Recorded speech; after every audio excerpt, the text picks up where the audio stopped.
Good afternoon, everyone. My name's Eileen Banks. I'm a member of the SaRS webinar working group. And yes, it's a great pleasure to be chairing tonight's joint webinar with the Safety and Reliability Society, working with the Institute of Risk Management to build on Carpe Data, the impact of digitalisation on risk management and insurance. So tonight's programme will follow, if you've been to one of our presentations before, the usual flow. Brief introduction, presentation from Clive and Mark, followed by a question and answer session. I'll provide a little bit more information about that on the next slide. Access to this webinar, which is being recorded, and upcoming webinars, followed by a short feedback form, which helps us out a lot with what to produce for future webinars. And in fact, this webinar was in response to a couple of questions we got regarding how safety and reliability professionals, their information that they provide is used by the insurance industry. So for those who haven't used Click Meeting before, the easiest thing to do if you are seeing the AV pod in this location is on the bottom right. There is a small box which will dock it above the chat station, so it's out of the way. If you require to go full screen or reduce the area so you can see the chat, you can do so with these two arrows here, or raise the chat box using this hanger here. The most important thing to mention is for the questions and answers session, we'll be recording questions throughout the webinar, and we'll be asking these at the end. If you want to ask a question, could you please, in the chat box, there is this blue arrow in a speech bubble. If you press that before you ask the question, it'll get logged and we'll be able to ask it in the end. We will be monitoring in case anyone forgets to press that button, but it helps us out a lot if you could try and keep pressing that when you needed to ask a question. So this brings me on to the webinar and our two presenters for today. So Clive Thomas is a senior project director for Willis Towers Watson, one of the top 3 global insurance companies. He's been there for 18 years and specialised in working with banks, professional service companies and boards to offer insurance protections and solutions to meet their ever more complex needs. As well as this, Clive is a very senior member of the Institute of Risk Managers. He and his co-presenter Mark co-founded the Innovation Special Interest Group in 2004, and there Clive was the first chair of their Professional Standards Committee. He went on to be elected to the board of the IRM in 2014, where he served his 6 years, and during that time managed to create 30 regional and topical groups and almost double the number of members. On leaving the board in 2020, he has been editing and updating some of the IRM's standard primers. His current primer text, Fundamentals of Risk Management, I've been told has been handed in and should be around in time for Christmas, should anyone be needing a copy for Christmas. So with Clive, we have Mark Bolt, who is a director of Bolt Consulting Limited, a niche consulting providing risk management, assurance advice, support and training to customers from board level to their frontline operations. Previously, Mark has worked for DNV in a number of locations around the world, including Norway, America, Australia and Hong Kong, as well as in the UK. He has held a range of management, business development and consulting positions over 35 years, rising to the level of director. Mark is a fellow of the Institute of Risk Management and, as already stated, co-founded the Innovation Special Interest Group with Clive. He is also a member of the IRM's Technical Committee. Mark is also a member of the UK Risk Management and Governance Standards Committees, which comes under the administration of BSI, the UK Standards Organisation. These committees provide UK input to the writing of the ISO 31000 and ISO 37000 series of standards. Mark is currently co-chair of the Risk Management Committee's subgroup looking at the UK organisation's need to succeed sustainably. So with no further ado, I will hand over to Clive and Mark if they just take off their mutes and let them start the presentation. Fantastic. Well, thank you. It's Clive Thompson, by the way, not Thomas, which is great. And thank you, Eileen, and welcome to our presentation. So as you've heard, this is Mark and I. It's a bit like I was thinking of it like the old team, but I think it's probably the A team getting back together again and presenting this to you. We've had great time doing some research in putting this together for you. Obviously, we presented at numerous events and basically on anything that's new and different in risk management. So that's what we're looking at today. Now, as you've heard, I've been involved in updating our the fundamentals of risk management textbook that we have in the IRM.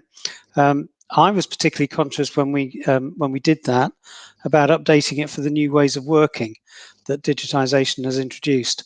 For example, I'm afraid to say that we had in our textbook, we suggested the best practice would be to back up your computer records overnight onto disk. And some of our students were quite unaware of what disks were and how they would operate. So that gives you an idea of how quickly these things change, I think, and I think it's probably an example of quite why we all need to stay up to date. So we're going to, I'll just show you our agenda slide. And what we're going to do today is, firstly, we're going to give you some context about how we got where we are today, I think. And we look at what we used to do before and what we're doing today. And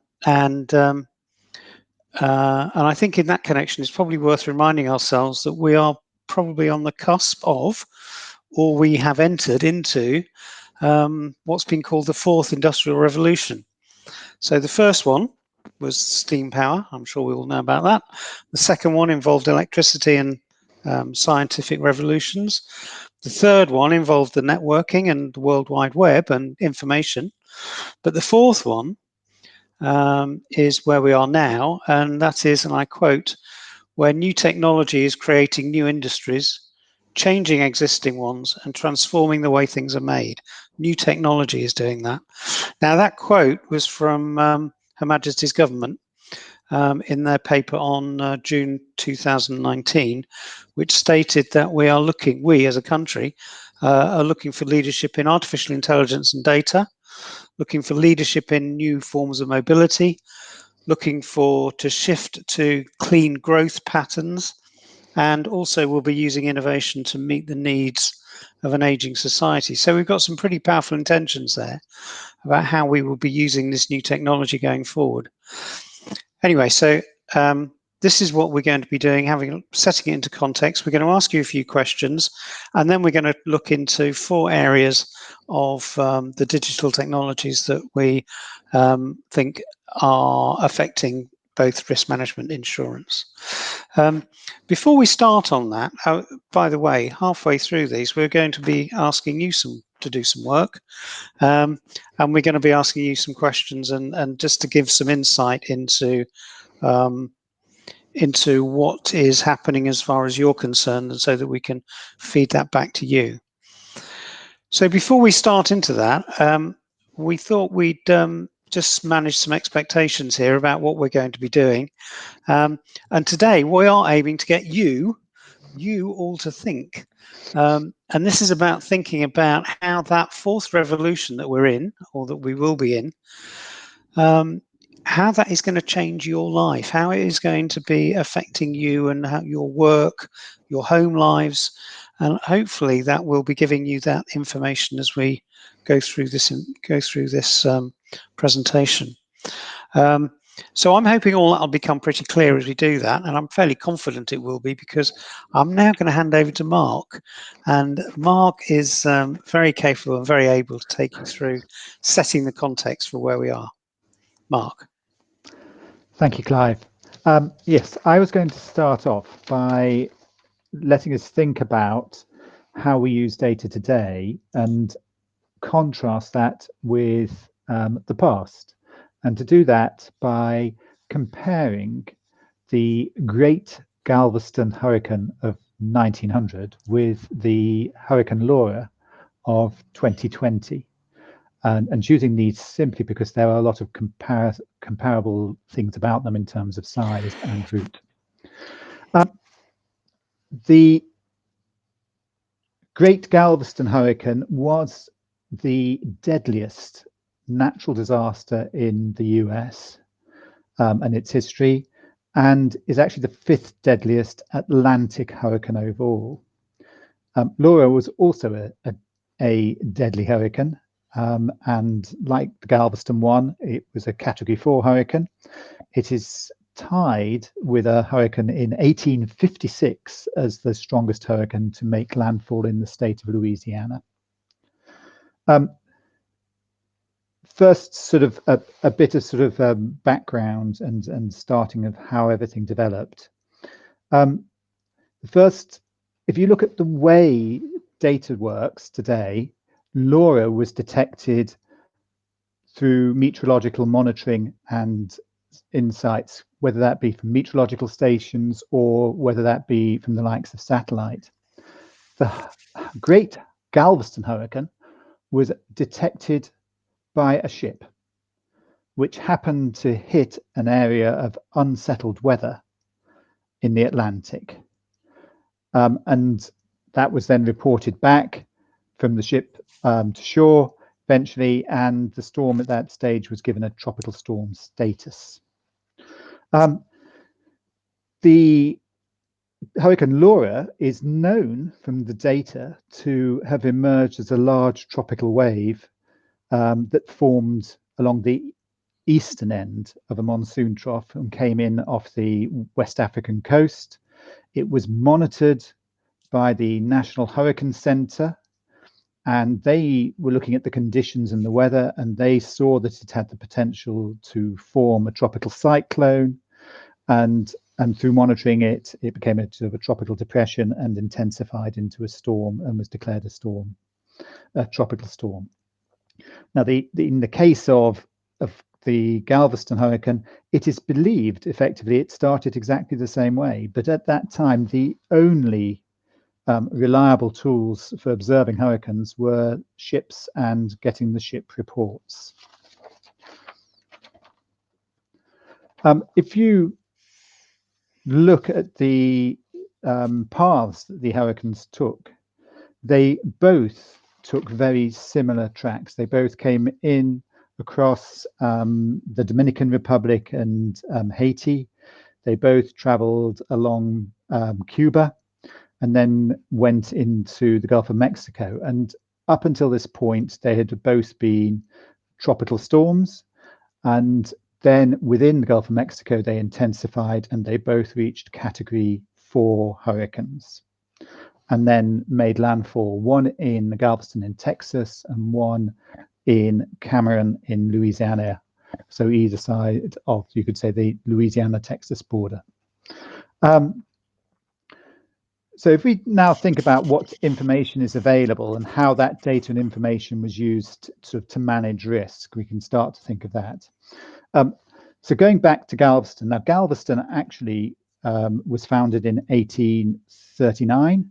It had received or experienced lots of storms, and it had easily survived all of those storms. It was a booming town. It was amongst the highest per capita per head income in the US. At the time, the practice was to try and avoid terms, if you're in the weather world, like hurricane and tornado, because you didn't want to cause the general public to panic. Now, in Galveston, the Weather Bureau, they actually received their first warnings from the Central Weather Bureau in Washington, D.C., about a week after the sort of severe weather was seen by the ship. And at that time, they were told there was a disturbance that had moved northwards from Cuba.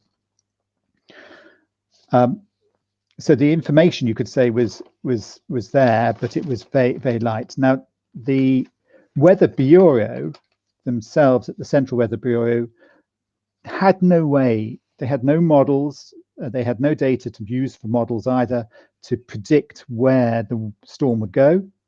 And they believed that it would go in a curve and into Florida and then up the Atlantic coast. So actually warnings were put in place primarily in Florida, but also in Georgia, South and North Carolina as well.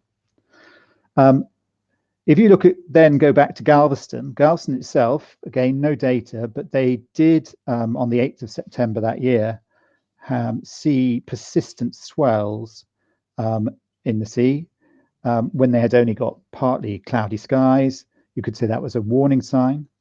They had largely unremarkable weather, so therefore nobody really evacuated across the bridge to the mainland, so you could say to a safer location. And even when the rainstorm clouds appeared, there was no major concern. There was a protocol in place that the local weather bureaus could only basically issue storm warnings if the central one gave them permission. So basically, you could say the hurricane came ashore with little or no warning. The Galveston Weather Bureau director says that he personally communicated this to people by riding his horse along the beach to the low-lying areas to warn people. So you can see the communication systems were very different from today, where you would use television, radio, and the likes. A few people dispute his account, though, which is interesting. And he eventually is credited, though, with issuing a hurricane warning without the permission of the Central Bureau. But it should also be noticed he was one of the people who earlier on had actually said within Galveston that he believed that the notion of a hurricane striking the island was simply absurd and an absurd of delusion. So you can see he didn't really believe it was possible before it actually happened. Now, Laura, it was monitored all the way. They had models to forecast the way forward to see the risks. They had an idea of where it would make landfall. They were then putting in place a load of precautionary measures based on that data and information to manage the risk. So, for example, the oil and gas platforms and rigs in the Gulf of Mexico, they were basically shut down, evacuated. There were warnings put in place for extreme winds across Louisiana and Texas. The Louisiana National Guard reinforced the levees. So there were a number of things. They even had forecasts on the level of rain and talked about flash flood forecasts, pre-announced states of emergencies in parts of Louisiana, and in fact even decided on a mandatory evacuation of one of the parishes there, which was about 200,000 people evacuating. And for that, they had opened up shelters and the likes for people to go to. As the storm approached, they actually shut down one of the freeways and closed it down so it had no vehicles on it, so nobody would get harmed. So you can start to see how data was being used to manage the risk. Now, if you then look at the consequences on from that, in the case of the Great Galveston Hurricane, there were, I've actually got them down here, between 6,000 and 12,000 fatalities. Most common number given is 8,000 fatalities. It destroyed 7,000 buildings in Galveston. It left 10,000 people homeless. That was about a quarter of the city's population. And effectively, it was the end of Galveston's golden era, and where you could say the investment moved to Houston. They did afterwards raise the shoreline by about 5 meters, and they erected a 10-mile long seawall to protect the city going forward. In terms of costs, the damages at the time were something like 35 million. There's been a recent sort of estimated economic cost in 2018 dollars of about $140 billion US dollars. Laura also caused a number of fatalities, about 81.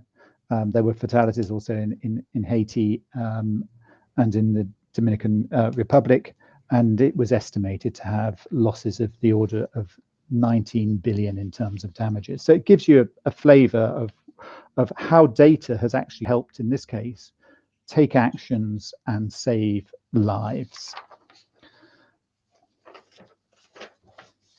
And I will pass back, Clive, to yourself for a more local example. So thank you, Mark.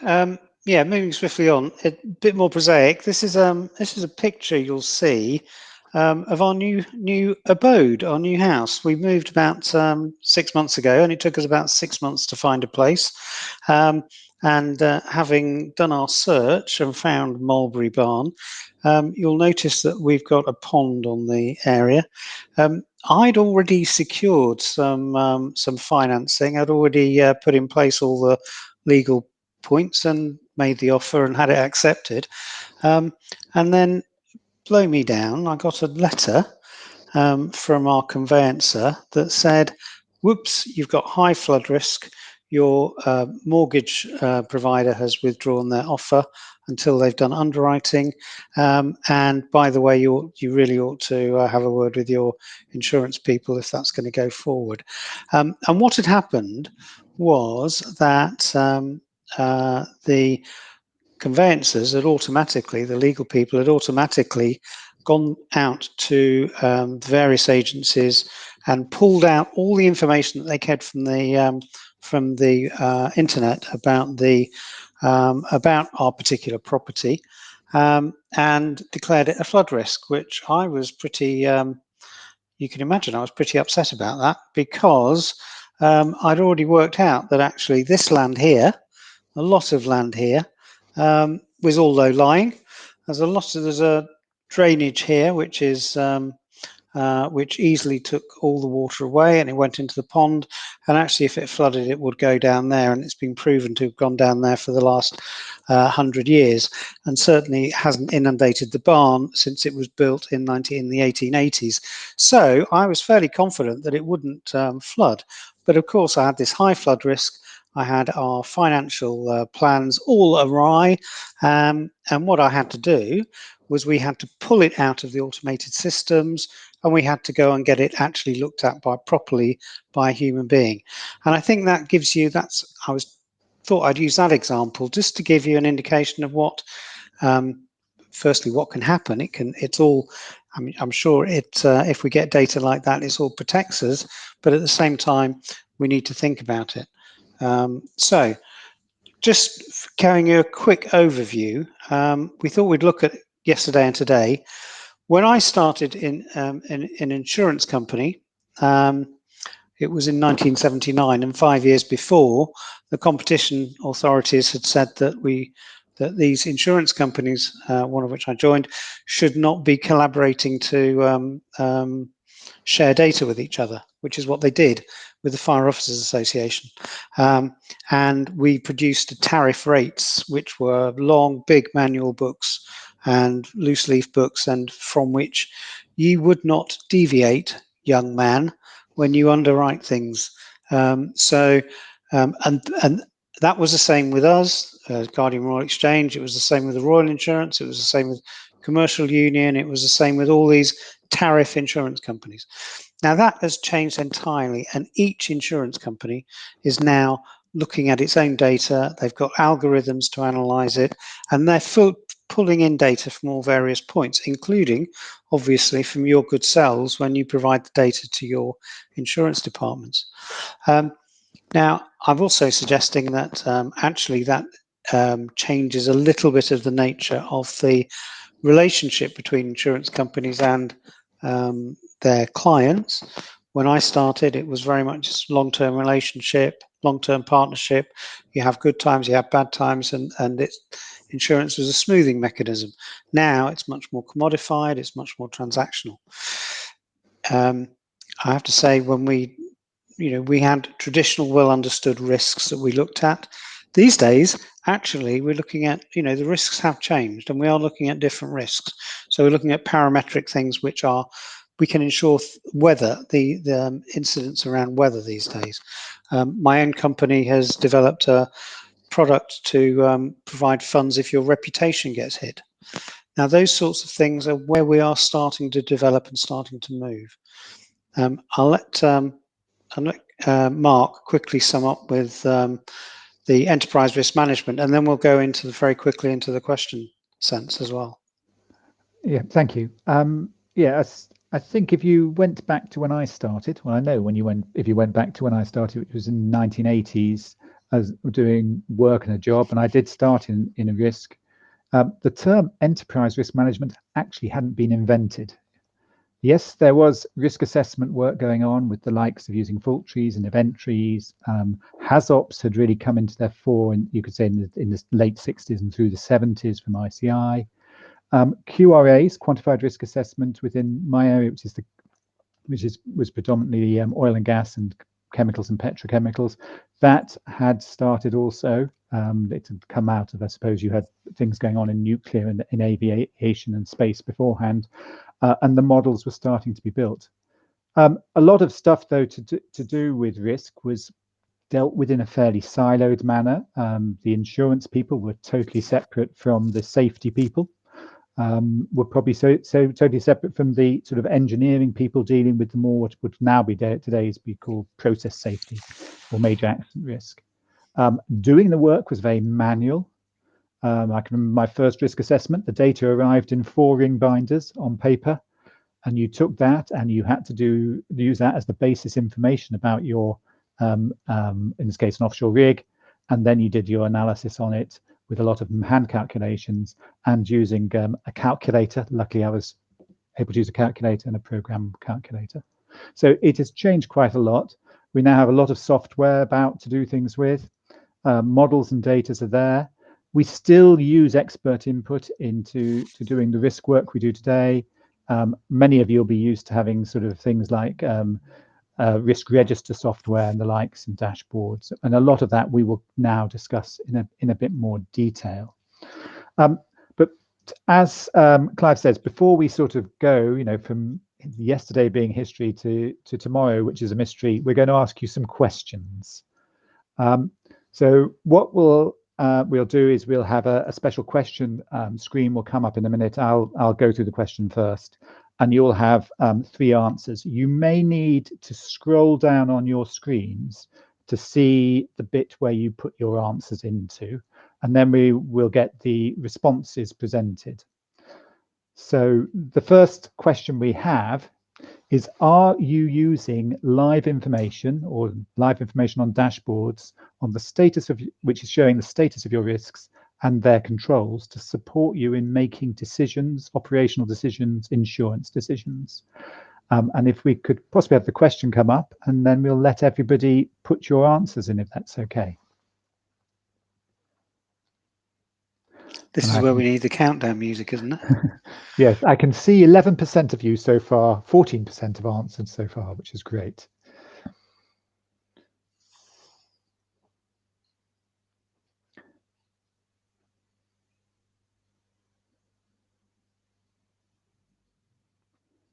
And we're up to about 35%, so we'll just give it a little bit longer.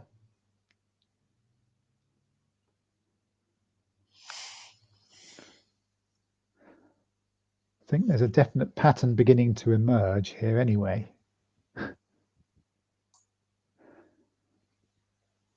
And it's a bit over 50%. Please do keep putting your answers in. And while you're doing that, it's got a 51. It would be... So we seem to be, at the moment, we seem to be getting very much not at all and partially running neck and neck. In fact, a close head, I think, would be the description if we were Epsom. Widely is trailing in third. It's probably about what we anticipated, but there is some widely people using this widely, and as I say, that's probably an indication of being on the cusp of the fourth industrial revolution, as we say, starting to use technology. So I think it's I was almost expecting nobody to say widely, but a reasonable number to say partially, and a few to say not at all. So it is interesting to see where the start point is. What I am hoping is that, having put your answers in, you are now able to see the responses on the screen in a sort of bar chart mode. And if that is the case, it would be great if we could just go on to the next question, please. Right. So the next question that we've got is to ask you, actually, not whether you're using dashboards and information with live information, but actually to ask you whether you're using technologies like artificial intelligence and machine learning to support the risk management activities, or if you're from insurance, your insurance activities and processes. And if we can go to the question on that, that would be great. Again, you may need to scroll down a little to see everything. And much faster uptake here. Yes, we can see more people are answering more quickly. So hopefully that means you've all got the hang of how to vote. And what we can see here is actually somebody has said that they are using AI and machine learning widely, which is fantastic. But about 50% by the looks of things have said that they are not using it at all, from what I can see. That's 50% of everybody. It's more than 50% of those who have answered, because we're up to about 53% answering at the moment. Very interesting. Yep. So that is a much more biased position than the other one, which is perhaps not unsurprising, because you would see perhaps artificial intelligence as a sort of perhaps a more difficult technology than simple data collection and presentation. What are your thoughts, Clive? No, that's I think that's exactly as probably as we would expect using this. I think the AI and machine learning is the next step, isn't it? That we're going to be, we're all going to be sort of faced with, if we're not being faced with it at the moment. So. Yeah, and we'll try and sort of give some examples of what we think may happen in that area and how people could use it. Now, what I'm hoping again is that for all of you who have done everything, you could see those bar charts, and we will go on to our third question. And the third question is, are you using any of the following digital technologies in your management of risk today? And that includes digital twin, blockchain, Internet of Things. So if you could possibly do the same again and give us your answers, that would be fantastic. And we have got, interestingly, possibly because we put several technologies in, probably a much greater uptake than AI in terms of people selecting partially. In fact, one person who says they're using all those technologies widely for the management of risk today, which is interesting. Still, the biggest is not at all at the moment, but not that much greater than partially. Clive, have you got any thoughts? Yeah, that again, that doesn't particularly surprise me, although I would have to say that I thought that the digital twins and the blockchain and the IoT was really yet another step further than AI. And I think maybe AI is, thinking about it, it's probably a bit more insidious in the sense that it's being used in the background maybe, and we don't necessarily all know about where it is, how it is being used for us necessarily. So, but that's very interesting. Yeah, thank you. Great. Well, thank you very much, everybody. And what we'll now do is start to talk about the digital technologies and digitization of risk management, just giving you some thoughts and ideas so that you can start to think about how things are evolving and what that does mean to you. And as we said, part of our aim today is to get people to think about digitization. And in here, you could say that, from the point of view of data, you need to collect the data as part of the whole process of what you're doing. You then need to process and analyze the data and obviously communicate it. And in that process and those analysis and communication, you're trying to enable decision making in terms of, how do I manage risks? What are my risks? Or you might be putting sort of that information in front of you as from a risk management point of view, or you might be using the same sort of information and data actually as part of treatments or the like. What I'll do, though, is I'll hand back to Clive just to raise a couple of sort of initial examples with you. Certainly, thanks, Mark. So from the insurance point of view, and I know you were wanting to get an insurance angle on this, for insurers, digitizing the process, if you like, of insurance, it's all about reducing costs. It's all about making sure that people don't get involved in the process and that things are automated. That's records management, that's documentation, etc. Now, McKinsey reckons that using digitization will reduce costs by up to 65% in insurers, and it affects things in two ways for insurance. It affects both how it affects how we buy the insurance, but it also affects the sort of risks that you can transfer. So, because insurance needs to have, if you're an insurer, you need to have your risk information provided to you. Now, as Eileen was saying at the outset, you guys are providing risk information to your various insurance departments, I'm sure, your insurers.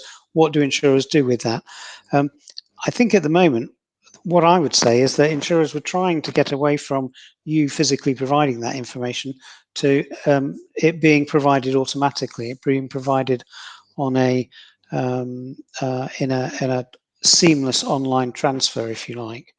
And that's happening more and more. It happens in personal insurance. I'm sure you're all been doing your insurance on Direct Line or whatever on the internet, but that happens more and more in commercial insurance as well. And we're doing more and more. We're using online transfers. We're using continuous transfers of information, and I think that's really where it's going to go, in the sense that if you have information digitized, you will then have an opportunity to have a continual flow of information between you and the insurer. Now, what does that mean? That means potentially it means that you get closer to your partner, your risk transfer partner, insurer, who is working with you on a more regular basis. Conversely, it can also mean that actually, then this is a bit weird really, but actually you only get the insurance when you need it. So if you're transferring this information on a regular online basis, you actually only need the insurance when you're on risk. So there is a way of digitization is using these on-demand insurance policies. Now, I'll give you some examples of that. There's a company called Zego, which is offering flexible insurance companies, flexible insurance for food and courier delivery drivers, and you can get a policy for 1 hour, or 1 week, or 1 day, or 1 year. It's up to you. So it's really very much wrapped around how you want that insurance to be. Slice is an insurance company that's also a broker that's also offering pay-per-use insurance, and it's operating it for the gig economy. So if you're a gig worker who's going into various different companies at different times, you can decide when you turn that insurance on and when you turn it off again. So that's where I think we're going in terms of digitization. And we put forward here, you've got a wide array of information that's being provided to you. This is a country risk map, which is mostly used for political risk, if you like. And I've been using these things for sort of probably 10 or 15 years, really. The difference is now that this information, this detail on this, is updated on a much more regular basis. So it's updated on a on a weekly basis, or on a daily basis, or even on an hourly basis. And you can tell which, you can use this to visualize where your risks are changing and how they are changing for your particular operations. And if you overlay it with your operations, that makes it much more rich and much more granular in terms of how you can see how your risks are changing. Now, these sorts of dashboards, if you like, or visualizations are being used for all sorts of risks. And I think, Mark, you'll take us through the supply chain elements of that. Yeah.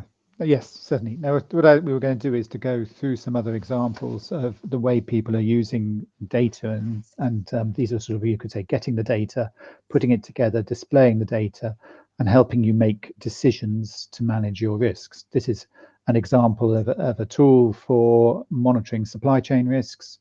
You can zoom in and out. I've got it at the world level in one, and you can see it zoomed a bit more into sort of an area on the sort of handheld device, but you can go into a country, a location, look at roads. You can see the conditions on the roads and the like.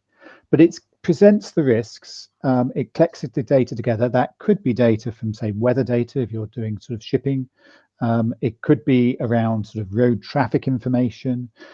It can also be insights reported in. Somebody knows that there's going to, or potentially going to be, a strike in a port, or at an airport or something, and that's going to influence obviously what's going to be happening. And all of that information can go into the model. It can start to highlight to you where there are points of concerns, and then you can start to make your risk decisions. Do I reroute my shipping?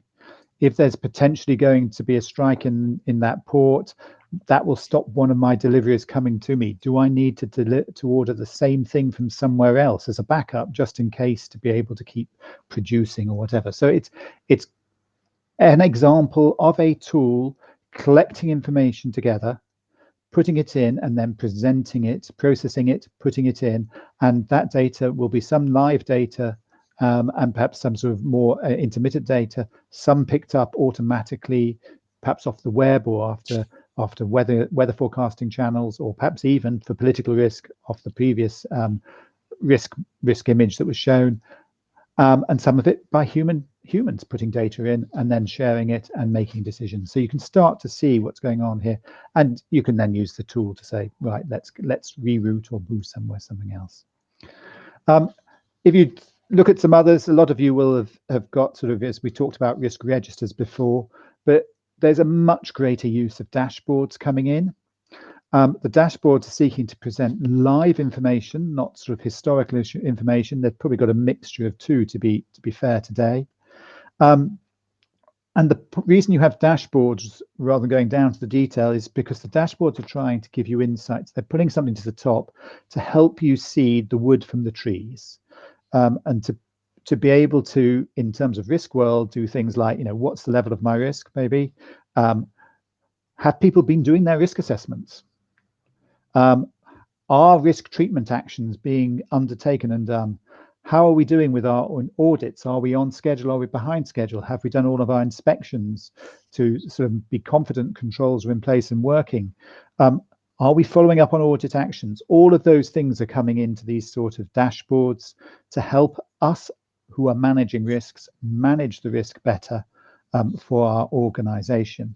I'm going to go on to sort of an example of one of those, which is within the oil and gas industry, where they're trying to really go for live data around what a lot of people would refer to as controls, and looking at what is the state of my control. Is it working well? Is it not working well? What the oil and gas industry, in certainly around operational risk and risks, major accident risk, often call barriers, things which prevent an accident from occurring or mitigate that accident. And there they are starting to set up to identify all of their barriers and collect data on that, maybe from maintenance records, it may be from inspection records, it may be, if it's a human barrier, HR records, competency records, and the like. It can include audits, it can include checks every morning, whatever, all of it can go in. And that data comes into the dashboard, but it also is set up so that you can see from the dashboard the wood from the trees, what are the points of concern, and then you can dig down into the information, understand what's happening, and then see it in context. So the image on the right is a bow tie image, which several people, I would guess a lot of you will be familiar with, but it's basically depicting that barrier or that control and how it is part of a number of controls which manage a risk, which allow you to then say, actually, am I worried about it being degraded or not? And if so, if I'm worried, what actions could I take? But it also allows you in a cumulative type risk approach to say, oh, actually, I can see some other barriers are also weakened managing this risk. What should I do? And you can take appropriate actions. Obviously, the ultimate one in something like oil and gas may well be you stop operations, but it could be you just limit certain types of operations or put in some extra control. And these are just tools which are presenting things, the risk register type tools and the likes, and there are a myriad of them covering different things. But within those, there's one interesting one coming up now where, historically with risk registers, often you would sit down and you would assess your risk and talk to the relevant people, but they're looking at the concept of almost crowdsourcing to assess a risk, so that many people across an organization will give their assessment of the level of a risk on a regular basis. And if they think the risk is going up, they would be scoring it higher, and if they think it's going down, lower. And that insight is then available to the management to see, oh, actually, the people who are handling this on a daily basis, they are seeing the risk moving. So even things like, crowdsourcing, crowdfunding is now coming into risk management, and it is a useful tool to think about how it can do things, how it can help. I'll just hand back now to Clive to go on to some of the other concepts. Thanks very much. So data storage and processing, we're going to talk about, we've been producing data since the 60s, I suppose, in the sense of more and more and more. And we've got, there's Moore's law, which we'll talk about next in terms of AI, but there's an exponential growth in data. Now, what are we using that data for? Firstly, I've put down here blockchain. I'm sure you've all heard of blockchain. I'm not sure if many people really understand it. I'm not sure I will necessarily put myself out there as being the expert, but a blockchain is a distributed ledger system. Now, we're using that in insurance because a distributed ledger system, if you think about it, it's information in the ledger, which is distributed between all the various parties. So that could be the insurers, the owners, the investors, the bankers, the renters, or or other people involved in any particular value chain that is going through that particular insurance requirement. And what we're using that for, I'll give you an example, and this is in the public domain, but Maersk, which is the logistics company, huge logistics company, has got containers going through the Suez Canal when it can, every time, every daily, every hour. And what it's using it for is it's tagging each particular item that it's moving, and all the ships and all its lorries and all its assets, and all those tags are linked through the blockchain to the various individual parties involved. And what that means is you can tell, or insurers can tell, when a particular asset or ship moves into, let's say, close to the coast of Yemen, which is a war zone, and you can charge a war premium for that, and then it's on risk. And then when it comes out, and when the premium doesn't need to be charged anymore. So those sorts of things are fully capable, and we're only just going into that in terms of using the blockchain and linking the blockchain with the GPS systems, with the geolocator systems, with the investment and finance behind it. And that's all very much an area that is going to be used in the future, I'm sure. The second thing is digital twins here. Now, digital twins is a really exciting prospect that we think is used by insurers. It's being used by insurers, but it's also being used in the risk area. Insurers are using it because it means, hey, they don't have to get out and go down to Bristol and go down the chemical works in the Bristol area in order to do that. They just stay in their work, and they can scenario plan on the various items. Mark, do you want to take us through how digital twins are being used in the engineering capacity? Yes, sure. I mean, what you'll see more and more in something like an engineering project is the concept of having a new digital model of the design and as you design it, and being able to access that and to pull the data straight out of that into the risk models or you could say the operational risk words, the reliability models, to do scenarios and do it, and then feed back how you can improve the management of the risk and change the design. You can take that on, you can do as you build, you can start to collect inspection records. I'll come back to that later as to how that can be used, but you can collect the data on inspections of the equipment and the materials that may be coming in to build and construct the asset. And then obviously into the operating life, the digital twin is a complete record of everything you've got and how it's performed over time. And we'll pick up again a bit more on that when we talk about some things like the continual inspections and continual auditing. And I think the other thing which is actually quite interesting also is if you look about, there's some things in the business world where someone like Cambridge Centre for Risk Studies are building digital twins of businesses, and then they are putting that business through a scenario to understand what could happen to that business, so you can start to see how resilient that business is were certain things to occur within the business environment or whatever. Clive, sorry, back to yourself. No, that's fine. I think I think I've already covered the area about automatic finance transfers, so linked to the blockchain. So I think we probably go next on to continuous auditing, which is well, your area. You want me to keep going? Okay, fine. I'm going to go through a few things here. The first thing is I'm going to try and give an example on the inspection side, which is going to think about sort of the example really is you can have an organization which has perhaps a lot of major projects around the world or within a geography, where they start to, within the quality management system, you could say the project risk system, they will do a lot of inspections to check that the materials and the equipment that gets delivered, which they then use to build the asset, comes in a good state. And obviously when they inspect it, if they find it's not, then they would send it back. So the inspection is a sort of control.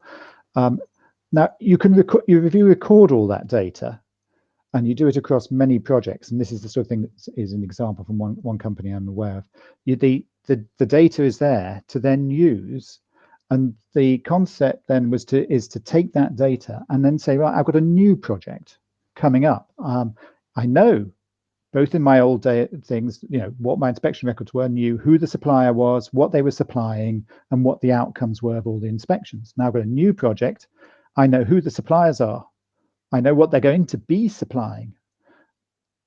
I can now use the artificial intelligence machine learning to try and forecast, in a risk assessment world, you could argue it, where are going to be the greatest number of fines from my inspection data, where I'd therefore have to do the greatest amount of corrective action within the project, and where are therefore the potential sources for major things to go wrong in terms of delivering my project on time, budget, and quality.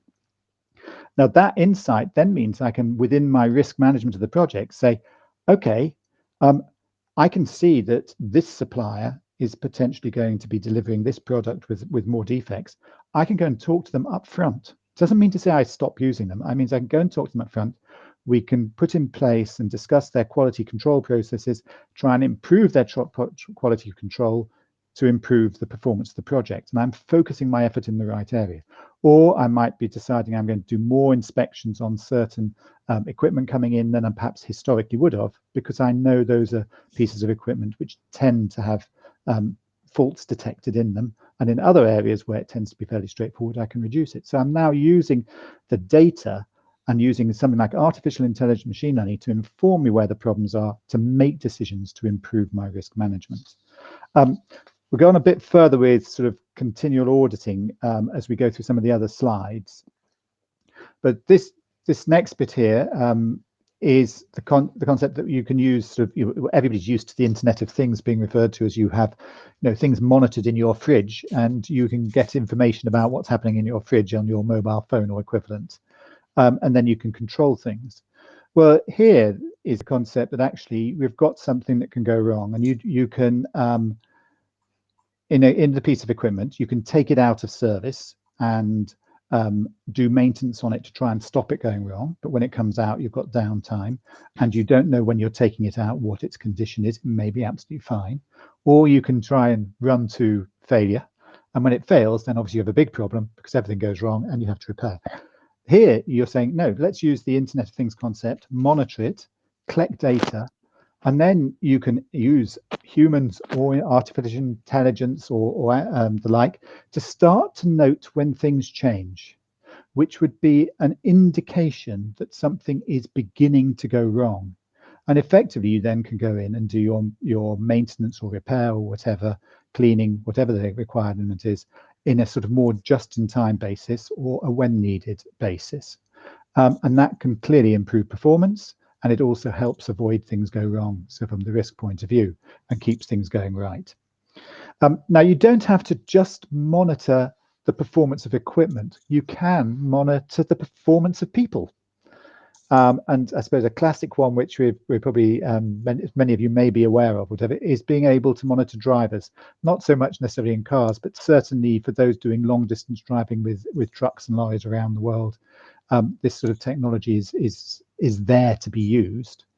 And from a risk point of view, one of the reasons you might lose control of a car is because you fall asleep. And this is a measure, monitors your face, it detects when you're starting to fall asleep, and then it can take appropriate action of blowing cold air on your face, putting the music up high, whatever it is, waking you up, and hopefully enough message with you, go off, take a rest, and don't continue driving. That sort of concept means that we can talk about things monitoring us, we can talk about monitoring equipment. The data doesn't have to necessarily be handled there by the machine. It can go to a screen somewhere else and be presented to people who can start to see what's happening and take appropriate actions to mitigate the risk. Of course, you might say for the last one, actually, why do we need it? Because we're going to go to autonomous vehicles, which is would be a fair point, where we are allowed to, in theory, fall asleep while the vehicle drives us home. But again, in those, you would still be wanting to monitor the equipment to make sure it's working right. Just some other thoughts mostly about the inspection and the audit world is how you can deal with things at a distance, and how you can also use technologies to reduce risk. One of the classic ones, which has been going for a few years now, is the use of drones in inspections in places which are difficult to get to. People would have historically had to climb to heights to perhaps do inspections at the top of, say, a windmill or a flare on an offshore platform or whatever. And into doing that, you'd have to stop all of the equipment, and you're putting the person at danger. Working at height is a dangerous activity. Similarly, if you are putting people to inspect inside of vessels and things in confined spaces, those are putting people at risk. And there are technologies like drones which can be used to go and do the inspection without putting a human at risk, collect the data, and send the data in the form of videos, pictures in this case, to somebody. It doesn't have to be the person who's controlling the drone. It could be somebody sitting thousands of miles away, where they are monitoring and observing. So even before COVID, the concepts of doing inspections and audits remotely was coming in. You could have somebody local handle a video to be able to do some inspection work, and somebody at a distance be able to observe that on a screen and to make decisions. And if there were some things found wrong from the key lead inspector or somebody or lead auditor find something wrong, and they're not too sure, they can at the same time dial in using the internet and technology the expert who may be sitting in another country in a different place. They can talk to them through the problem, and they can get an instant piece of information back to decide what the right thing is to do. You can't necessarily do it today. It doesn't cover everything. There are times when you really need inspectors to be there to watch an activity taking place. because you're needing to look at several things at once to be sure that the inspection, whatever the activity is, being done right, and everything is all okay. So it's not going to cover everything. If you're an auditor, you can't really understand the culture of somewhere if you are working at a distance, but you can access data over the internet. As Clive says, the insurance people don't need to go to that chemical plant. You can actually look at the maintenance records at a distance and see them all. But I think the next thing to think about on that is actually, do you, the auditor or the inspector, need to see the data? Or could you use artificial intelligence to start to look at that data on a continual basis? Yes, you can change if you've got the data readily accessible to the auditor. They can look at it rather than going down and doing a 1 week audit. They could do a little bit of work every day over a number of months or over a year to observe it. But actually, you can use artificial intelligence to look at the data and start to report things back, which can then be highlighted to an auditor who can go in and have a good detailed look at it. You can use the same actually to go to the people who are running in the facility as well. So you're getting these things, and in COVID, auditing over the internet, looking at data over the internet, or even doing interviews over the internet was taking place. Inspections, where inspectors couldn't travel around the world, were taking place with local technical people working under the direction of an inspector and communicating. You do need good internet access. You do need high spec sort of video cameras for a lot of the detailed inspections. And then I'll hand over in a second, but the concept is facial recognition. And I don't know about yourselves, but security control on my computer means I have to use my face to open the computer. And I will pass over on that to Clive. Thank you, Mark.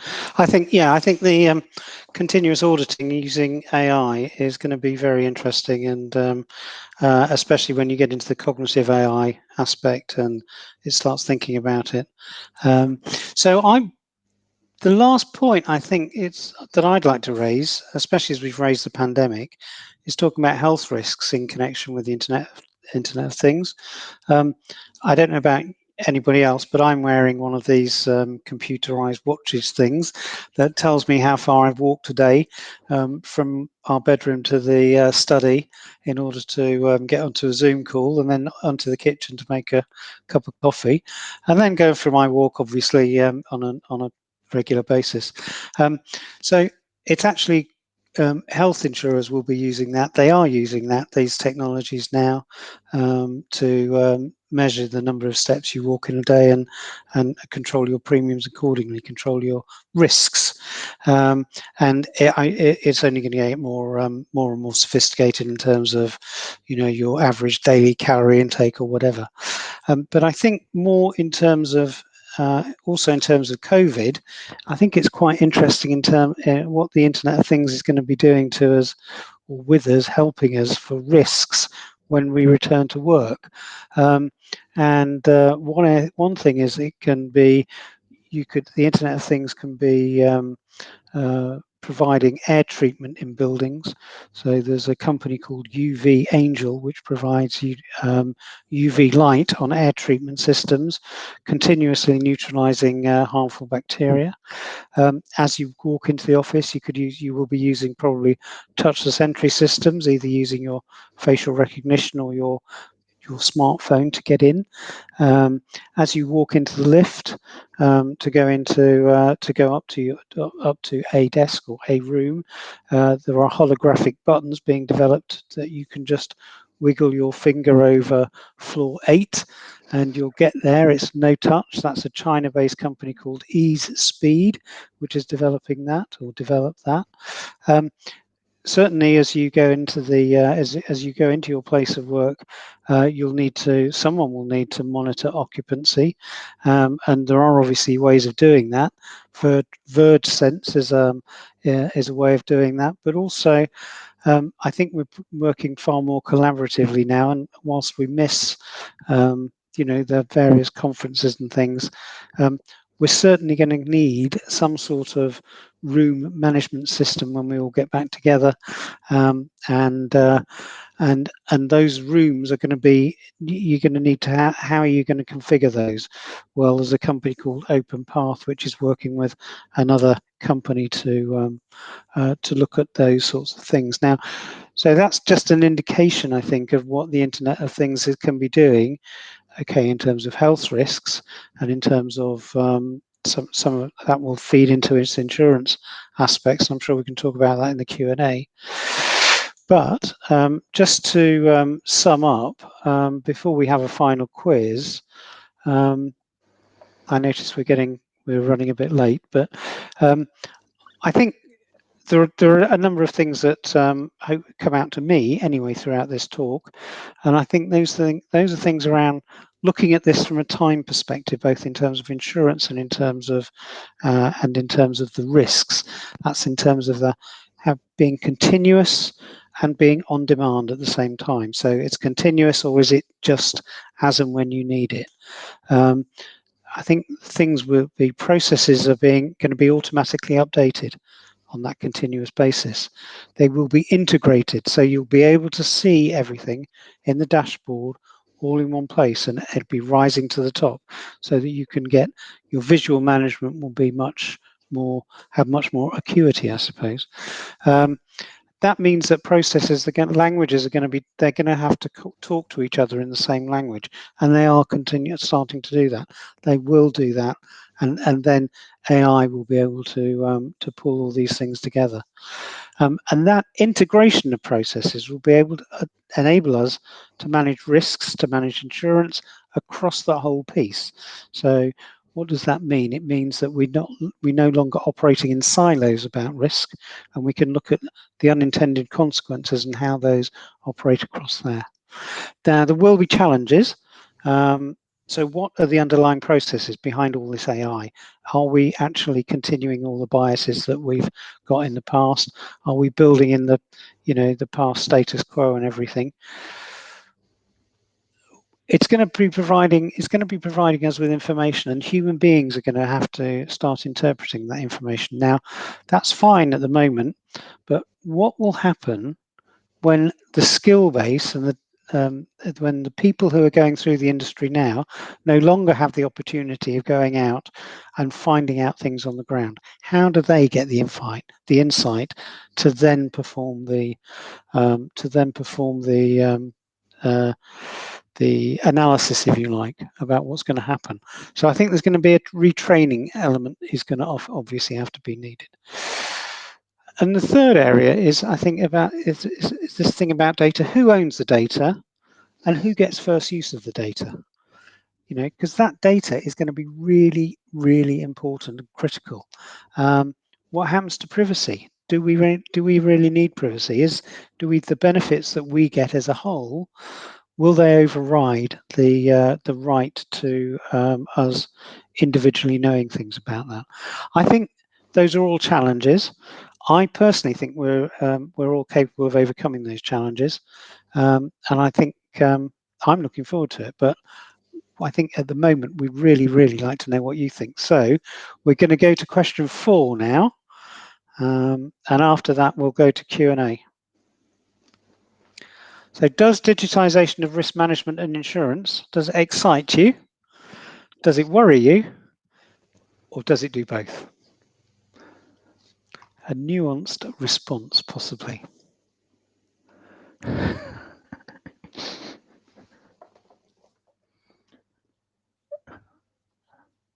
Okay, well, thank you for that. 37%. Oh, we've got 50% now. Got some. Oh, I'm pleased to see we've got some well-balanced people in the audience. Because 43% are both worried and excited. 3%, only 3% are worried at the moment. That's interesting. And 4% and 40% don't want to give an answer. So, or have not, or yet to give an answer, perhaps is what I should say. Going down 33%. I think that's probably a fair. It's good to see people are excited by what's happening, because you've got majority being excited it is understandable to see that people do see it as a challenge. And that's probably why we use the word worry there, but that's fantastic. So thank you for that. And okay, I think that takes us into Q&A now. Feedback form first. Oh, right, yeah. Do you want me to go to that? So you will be having a feedback forms after we've done Q&A. And I know Colin has got all this thing sorted out. There will be 2 additional questions. One will be, could you type a word that gives a characteristic of how you see risk management 10 years into the future? And that could be any word. What we're looking for here is really to get some idea of whether that's emotional feelings or whether that's some sort of data that we can use to feedback to you, both to feedback to you and to feedback to the institute. And could you type in a word that gives us a challenge associated with how you see risk management 10 years into the future? So it's really we're just looking for an individual, just a first bite of what your impressions are around what we've been talking about for the last hour. And I realise now we're running 6 minutes over time, Eileen. So we do want to ask. I'm sure you're all dying to ask questions.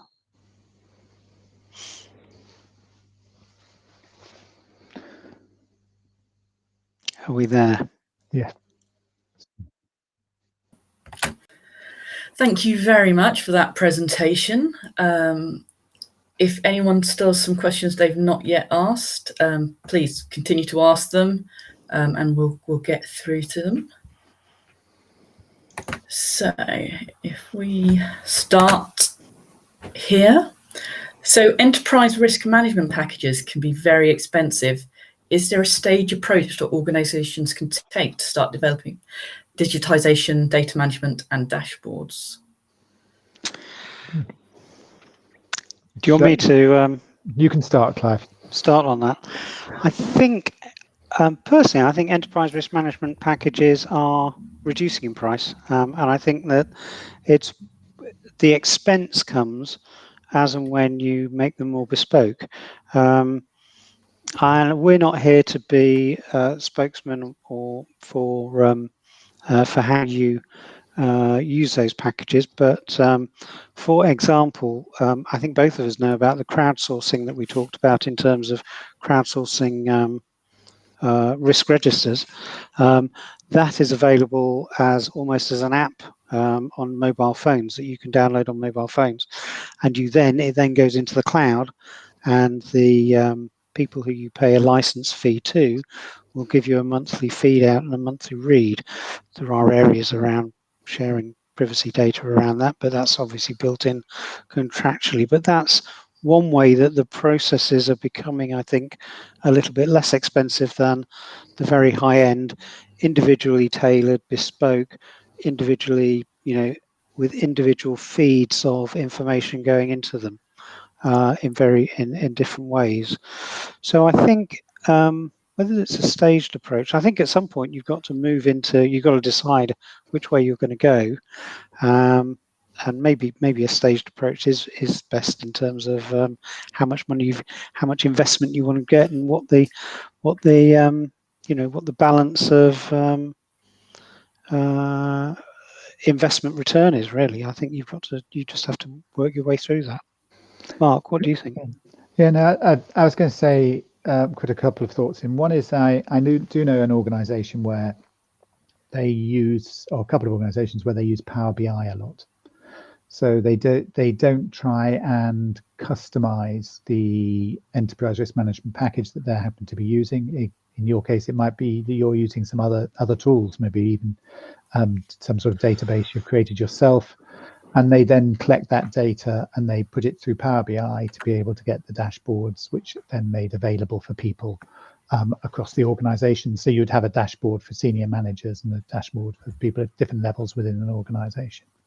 So that's one thought you can have. I would say start where your risks are, your biggest risks are, and collect the data around them.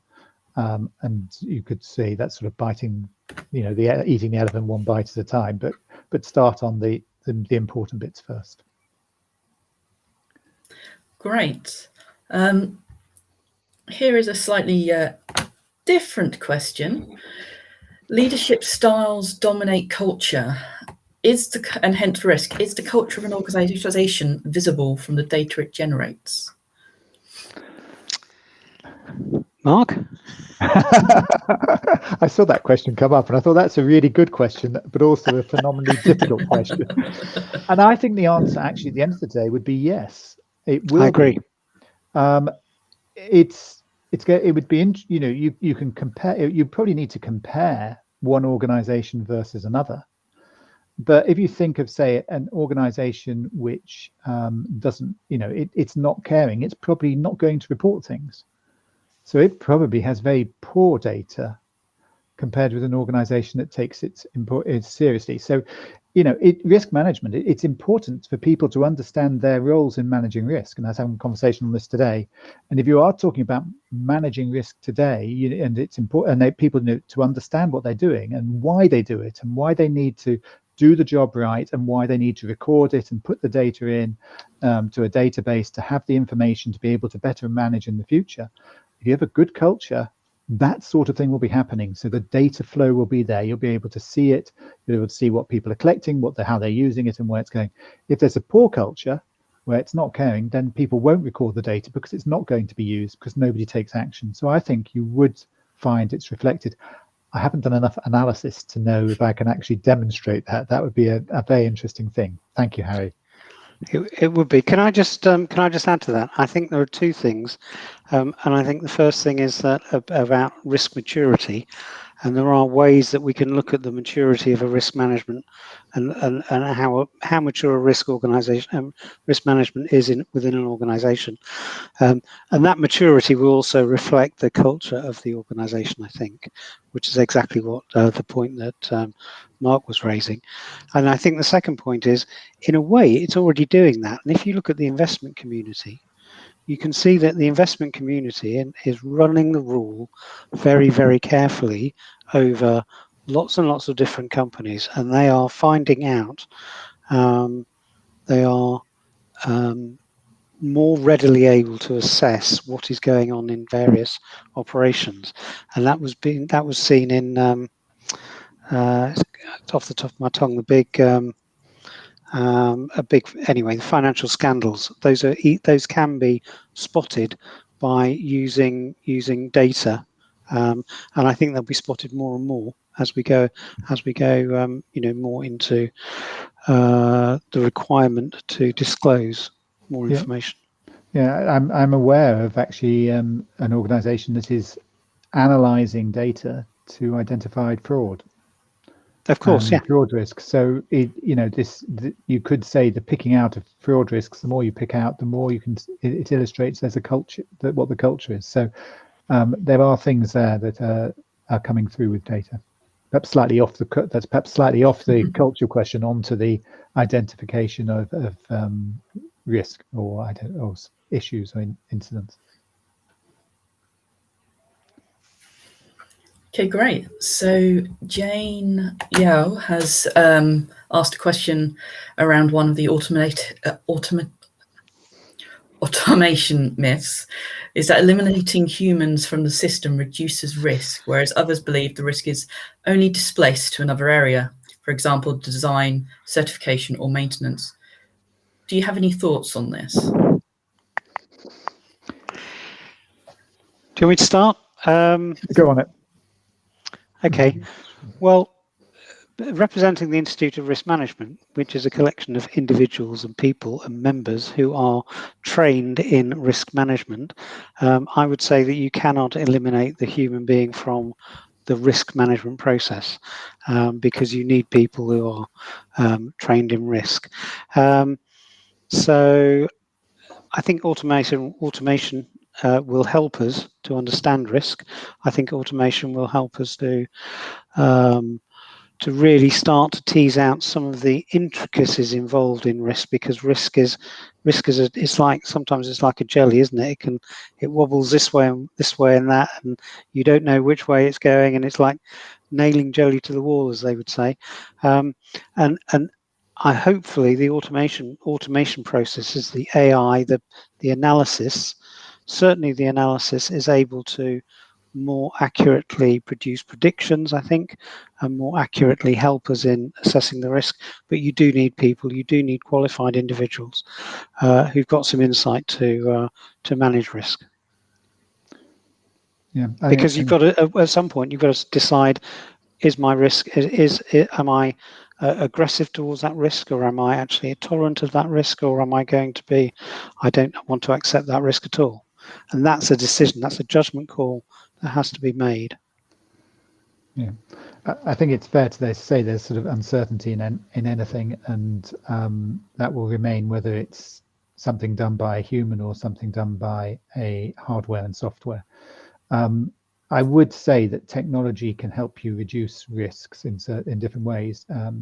If you can operate an offshore platform from the coastline, you do not have people on the platform if something goes wrong. And clearly that is reducing safety risk. But I can understand that it actually has impacts in other ways. You similarly don't have anybody out there to deal with a scenario when it happens.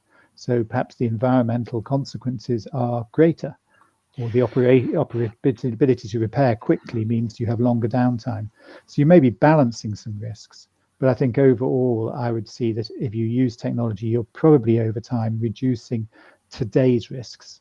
Interesting thing is, what will be tomorrow's risks? And there may be new things coming in we're not aware of. I mean, nobody in 50 years ago was perhaps worrying about data in perhaps the way they are today. So there are going to be some other sort of risks which will come in. And I'll hand back to you, Eileen. So Jane's just made a comment that she was thinking more along the lines of things like driverless cars. So I'm assuming she's talking more about, if you automate the vehicle, then you're putting more cost into your testing, your certification, trying to identify what's happening with other road users, which you may not have the ability to get that information from, to monitor and put into your risk registers.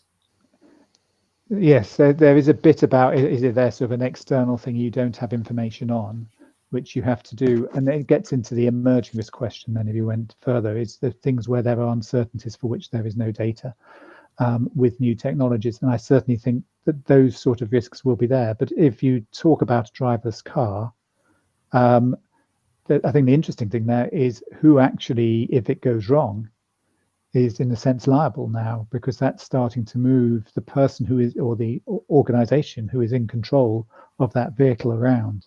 So there are some very interesting challenges which will come around, you could say liability and who's responsible when we move. Today, as a driver, if I make a mistake, then I am liable. Tomorrow, if I'm sitting in a car built by certain fantastic British auto manufacturers, and something goes wrong, could never happen, British car, are they liable, or am I liable because I bought the car off them? Interesting questions. And obviously that will influence the insurance that is provided to autonomous vehicles, and there are policies being developed for those with exactly that issue in mind. I do think, to bring up a point, was that though it does mean you have to put a lot more effort, you could say, in at the design stage, and you have to make sure you maintain things. So it's potentially a place where you're putting more effort and control in. Yeah, personally, I think that's a question more for the Safety and Reliability Society, isn't it, than the Institute of Risk Management, if we're talking about safety. Yeah. Okay. Of autonomous vehicles. Yeah. Sorry to deflect. No, I think it's fair enough for us to answer and to give some thoughts. And I think the statement made of design becomes you could say even more important. Assurance over that design and over the build and over the operation, which you could say certification, is important. How we do and maintain these are going to be more important as well. In some cases, bringing in automation in healthcare, for example, where you talk about perhaps it's more data than automation. Actually, because that software is used across many patients, if something goes wrong, many people are harmed, but perhaps it's a lot less frequent. Whereas before, when you hand wrote something, perhaps only one person was affected. So you can sort of see there are changes with technologies. And I'll hand back to Elaine. Great. So just one final question I think we've got. Slightly more technical, hopefully a quick answer. Is a QRA risk model a digital twin, or is it something more sophisticated modelling of physical parameters? I would say that the data is part of the digital twin. The model is an app which takes that data, analyzes it, and gives you insights, which you then use to go back into what you're going to do, and that goes back in effectively to the digital twin. So if I was in a project, you can have all the project data about, say, building an offshore platform, chemical plant, an aeroplane, whatever. The QRA model grabs that data, analyzes it, comes up with information which a human today looks at, interprets, understands, and then says, let's make a change to the design. If you're in the design stage and it changes the design, or if you're in operation, let's change how we operate or whatever. That change then goes into the digital twin. It can go in the digital twin before you actually make the physical change, so you can check everything's okay. Then you can make the physical change, so it's in both, you could say, the physical asset and its digital twin, and that's your new digital twin. But the QRA model is an app which is analyzing the digital twin and feeding backwards and forwards. You might have a link in some way through with artificial intelligence in the future, but I see it as an app, not the digital twin. I see the data as the digital twin. The output from the QRA model is information which will go into the digital twin. So its output is also part of, you could say, the digital twin. Excellent. Well, thank you for answering those questions for us. It's been a very informative webinar, especially to get that view with not just risk management, but how insurance is using the same data and using similar items for both the financial reasons and for the design elements as well.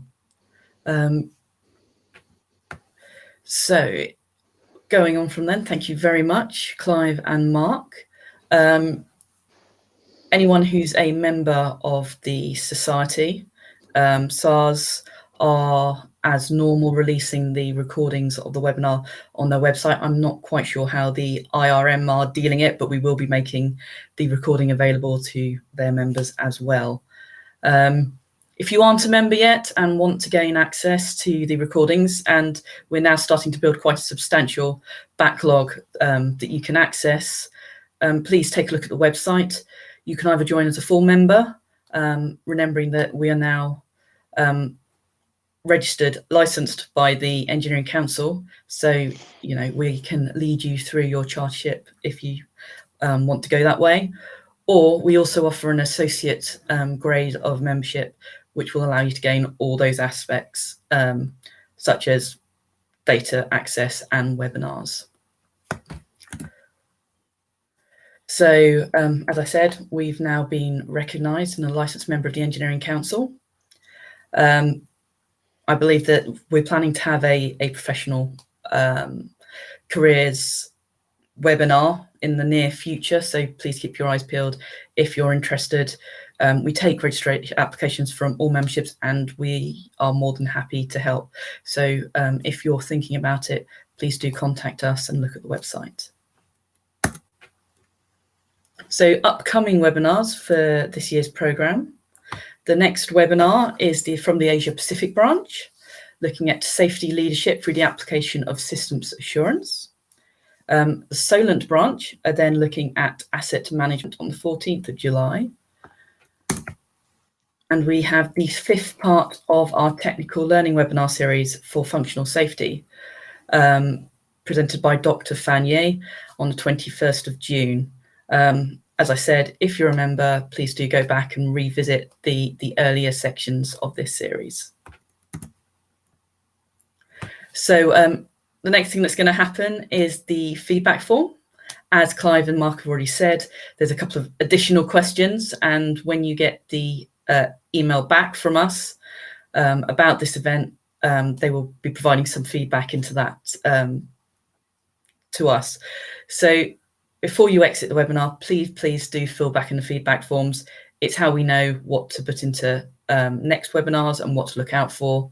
And we'll send you a CPD certificate as well if you ask for one. So thank you very much for your time. Thank you very much again to Clive and Mark for the talk. And yes, in the meantime, please fill in the feedback form and please stay safe, and we hope to see you at another webinar soon.